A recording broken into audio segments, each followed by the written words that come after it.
Good evening. Thanks for joining us. It's 4 o'clock and Governor Mike Braun took center stage today, not at a rally or at a ribbon cutting, but at the head of a big meeting that's getting a lot of attention. Yeah, that meeting was with the Indiana Economic Development Corporation, also known as the IEDC, and it plays a huge role in deciding where your tax dollars go when it comes to attracting new businesses to the state. Governor Braun made transparency a big promise on the campaign trail. One of his first big moves, calling for an audit of how things were run at the IEDC before he took office. So, how is that audit going and where are the findings and what are the findings so far? To answer those questions, 13 News State House reporter Emily Longnecker has been digging into it. She's here with the latest. Hi, Em.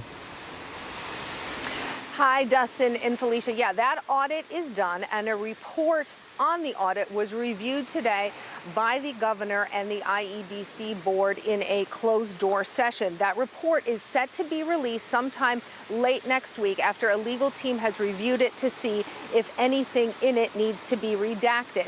Now, the audit was done by FTI Consulting, and it was started in mid-May. It looked at how the IEDC did business from January 2022 to December 2024, including whether or not there were instances of improper use of state and federal dollars.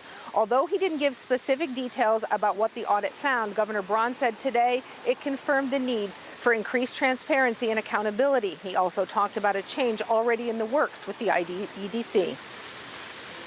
We have a new investment policy in place to make sure investment dollars stay in Indiana. The Indiana Economic Development Foundation has not accepted any new contributions since April. That was another entity within the IEDC, and we are putting together a plan to wind it down.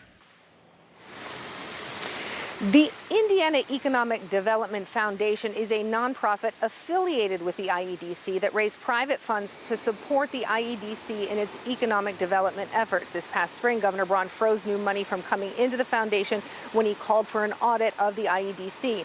Now, according to the Indiana Capitol Chronicle, part of that freeze was over concerns about how the IEDC was spending some of that money on travel, meals, and entertainment as part of its work. So the report on this audit set to come out at some point late next week. A spokesperson with the governor's office familiar with the audit and the report said that the audit found nothing criminal. There will be no instances noted in that report of any criminal activity involved with how the IEDC was doing business. Dustin, Felicia? All right, Emily Longnecker live for us at the State House this afternoon. Thank you, Emily.